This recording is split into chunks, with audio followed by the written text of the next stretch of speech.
Hello everyone, কেমন আছেন সবাই? আশা করি সবাই ভালো আছেন। আমরাও আলহামদুলিল্লাহ ভালো আছি। তো এখানে দেখতে পাচ্ছেন কিছু টমেটো নিয়ে নিয়েছি। আমি আজকে টমেটো সস বানাবো, তো ভাবলাম আপনাদের সাথেও শেয়ার করি। আমি কিন্তু বছরই কিছুটা পরিমাণে হলেও নিজে হাতে সস বানানোর ট্রাই করি। আমার খুব ভালো লাগে বানাতে। তো ওই জন্য এখানে কিছু টমেটো কিছুদিন আগে নিয়ে আসছিল, আমি পলিথিনে ভরে রেখে দিয়েছিলাম। তো দেখি একটা পচে গিয়েছে, তো ভাবলাম তাড়াতাড়ি করে বানিয়ে ফেলি, নাহলে কিন্তু আরও পচে যাবে। তো দেখতে থাকুন পুরো ভিডিওটাই, অবশ্যই ভালো লাগবে। টমেটোগুলা কেটে নিয়ে তারপরে সিদ্ধ হতে দিব। তো প্রথমে ডুমো ডুমো করে কেটে নেই, তারপরে সিদ্ধ হতে দিয়ে দিব। কেটে নিলাম টমেটো। তো এখন এই টমেটোর মধ্যে কিছু দিয়ে দিব রসুন। আর যেহেতু আদার পেস্ট করা আছে, আমি আদাটা পরে ইউজ করব। এখন এই টমেটো তারপরে রসুন আমি একটা কড়াইয়ের মধ্যে দিয়ে দিলাম। আর এখন এর মধ্যে দিয়ে দিব নুন, আন্দাজ করে দিয়ে দিলাম নুন। মানে যেহেতু রমজান মাস, রোজা রেখে তো মানে ওটা টেস্ট করার উপায় নাই, তো দিয়ে দিলাম নুন।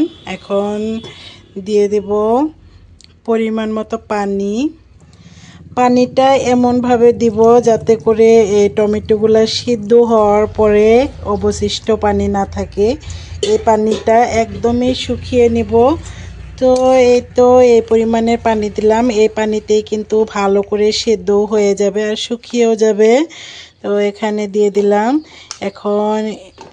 এখনই আর কোনো কিছুই দিব না, যখন আবারও জাল করতে হবে তখন দিব মরিচের গুঁড়া।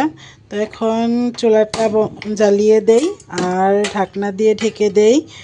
এভাবে হতে থাক, এটা সিদ্ধ হয়ে যাওয়ার পরে আবারও ফিরছি। টমেটোগুলা মানে সিদ্ধ যেটুকু হওয়ার একদমই সফট হয়ে গিয়েছে। তো একটু পানি আছে, এটুকু ব্লেন্ড করার সময় লাগবে। ওই জন্য মানে এখন আমি চুলার আঁচটা বন্ধ করে দিলাম। আর এটা এভাবেই আমি অন্য একটা বোলের মধ্যে ট্রান্সফার করে নেব।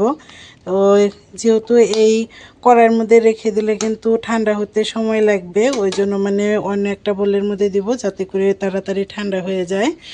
তো এখন ওটার মধ্যে ঢেলে নিলাম অন্য একটা বোলের মধ্যে। এখন এটা ঠান্ডা করে নেব। তো ঠান্ডা করে নেওয়ার পরে ব্লেন্ড করব, কারণ গরম বস্তু ব্লেন্ড করা রিস্কি হয়ে যায় আর হয়তোবা ব্লেন্ডার নষ্টও হয়ে যেতে পারে। ওই জন্য এটা ঠান্ডা করে নেই, তারপরে আমি ব্লেন্ড করে নেব। এগুলো এখন ঠান্ডা হয়ে গিয়েছে। এখানে 1 চা চামচ আদার পেস্ট দিয়ে তারপরে আমি এখন এটা ব্লেন্ড করে নেব। টমেটোর পিউরি বানিয়ে নিয়েছি, একটা ছাঁকনির মধ্যে নিয়ে নিয়েছি। এখন এই চালনি দিয়ে ছেঁকে নেব, মানে চালনি বলেন আর ছাঁকনি বলেন, এটা দিয়ে এখন একদমই ছেঁকে নিতে হবে, না হলে কিন্তু টমেটো সস হবে না। ওই জন্য একদমই ভালো করে চেলে নিতে হবে।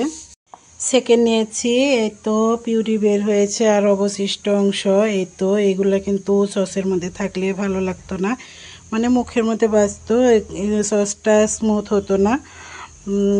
ওই জন্য মানে চেলে নিলাম। এখন এগুলা ফেলে দিব আর বাকি এই পিউরির মধ্যে বাকি থাকা ইনগ্রিডিয়েন্টস দিয়ে তারপরে মানে জাল দিতে হবে।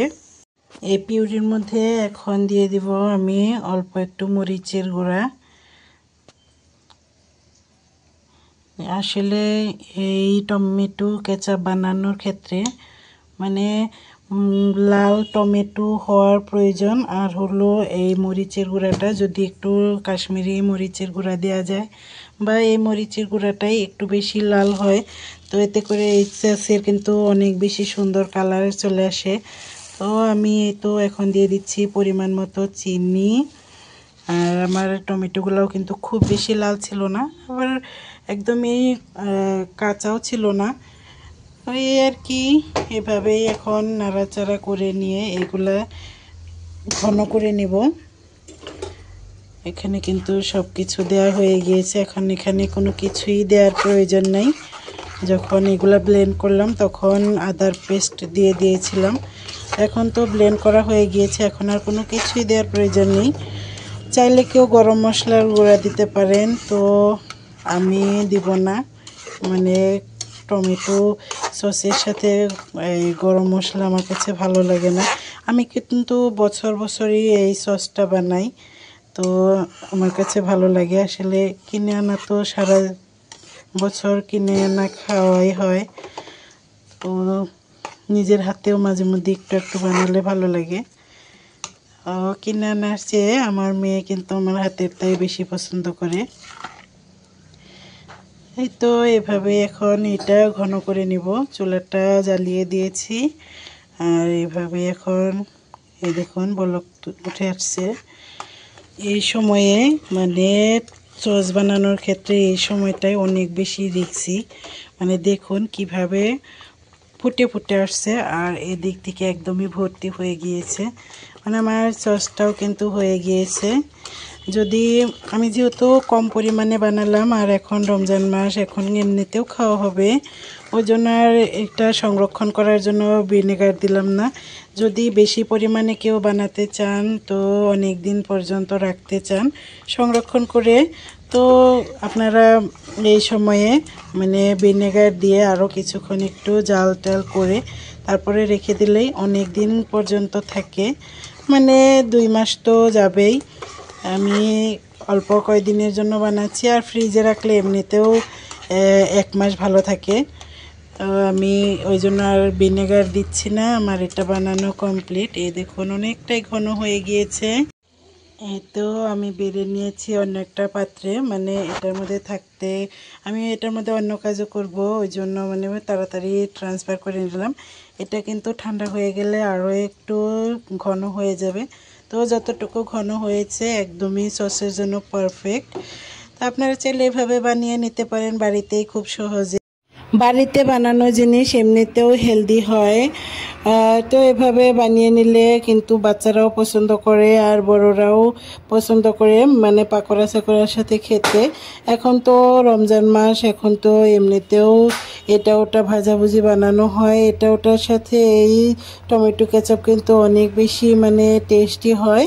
তো এই আর কি, আজকের ভিডিও এ পর্যন্তই। দেখা হবে নেক্সট কোনো ভিডিওতে। ততক্ষণ পর্যন্ত ভালো থাকবেন, সুস্থ থাকবেন, আমাদের জন্য দোয়া করবেন। আজকের ভিডিও এ পর্যন্তই। আল্লাহ হাফিজ।